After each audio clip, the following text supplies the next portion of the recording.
Dawn is a gray smear through Jaden's blinds. His phone buzzes somewhere beneath a pile of wrappers.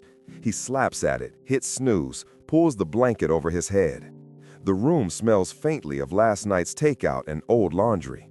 Notebooks lie open like promises abandoned. Half a paragraph here, a math problem half solved there.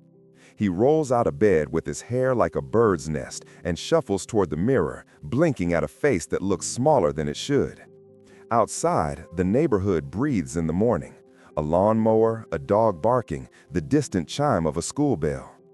Inside Jaden, thoughts spool like loose thread. I'll sleep after this. I'll start again tomorrow. I'll do better next week.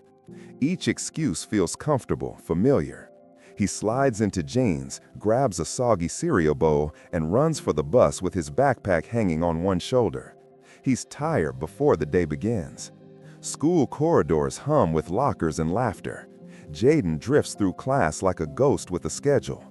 In group planning, he forgets the deadline and promises to handle the slides, then forgets again. During a presentation, his mind blanks.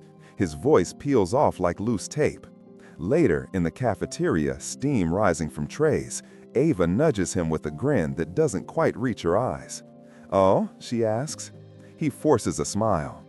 That night, his thumb scrolls with a habit he barely notices, an endless feed of short videos, dopamine in small bites. He tells himself he's relaxing, but the next morning, the same slump waits like a shadow. Teachers leave notes. His mother leaves gentle reminders that sound like small alarms. The cracks spread. Missed meetings, half-done projects, apologies that feel thinner each time. The pressure is no longer distant. It is pressing at his ribs. The exam results arrive folded in school paper, a number low enough to sting. Jaden slams his locker and walks home with the city's late light falling soft across his shoulders. At dinner, his mother's voice is steady but tired. He bristles, answers too sharp, and she looks away like he's pricked her. He retreats upstairs, closing the door behind him with a sound like finality. He sits on the floor, the carpet rough under his palms, and surveys the room that mirrors his mind. The notebooks with only beginnings, the sticky notes with crossed-out plans. He presses his temple and breathes.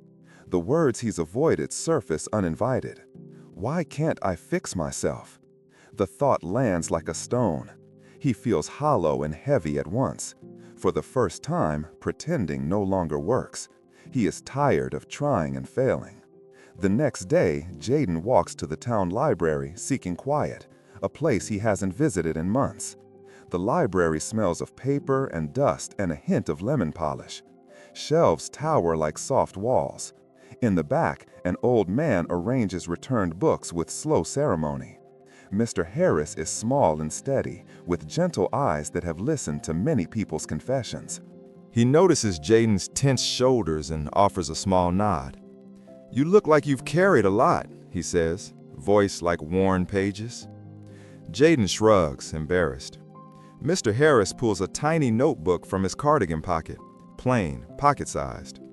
"One habit," he says, handing it over. "Not 10, not 20, one tiny habit every day." The notebook fits in Jaden's palm like an honest thing. He wants to scoff, to call it too simple, but the idea sits quietly and does not leave. Maybe, he thinks, the problem isn't big systems or grand plans. Maybe it's the small stuff he never kept. That night, Jaden opens the notebook. He writes 5 sentences, simple lines about the day, what he did, how he felt, one thing he could do tomorrow. The first entry feels awkward, like speaking in a language he's forgotten.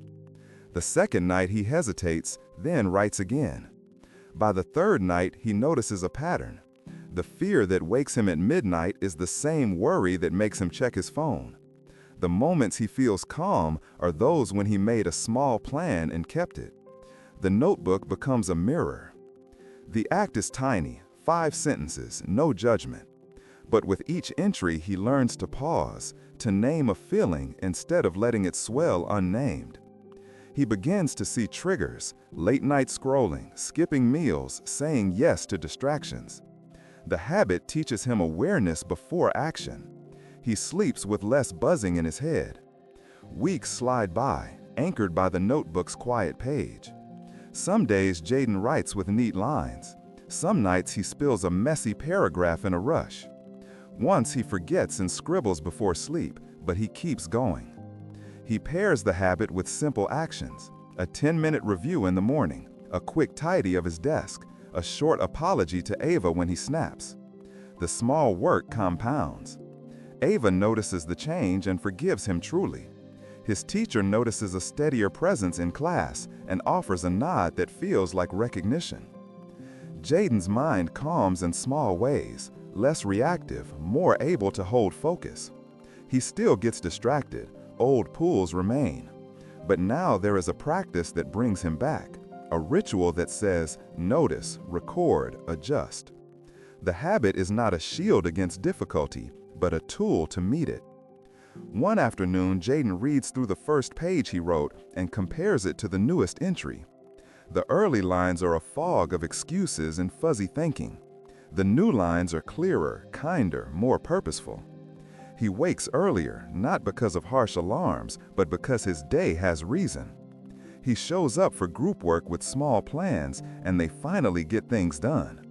Ava laughs more around him. The silence between them is comfortable again. Mr. Harris smiles from his desk when Jaden drops by, handing back the notebook with a quiet, satisfied look. "Keep at it," he says. Jaden touches the cover like touching a friend. Months later, Jaden stands by the library window watching rain stitch the town in silver. He flips to the earliest entry and reads the nervous handwriting. "I'll start tomorrow." Then he reads the latest. "Today I wrote 5 sentences and I kept a promise to myself." He barely recognizes the boy who thought habits were too small to matter. He puts the notebook in his backpack, feels its weight and warmth, and thinks of Ava and Mr. Harris, 2 people who believed in small steps.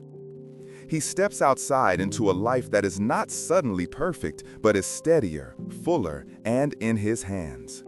The rain feels like a gentle applause. The transformation isn't a single lightning strike. It's the quiet stacking of days, the patient building of a new self from small, faithful acts. Jaden walks down the street with a simple confidence. He is learning how to become the person he wants to be.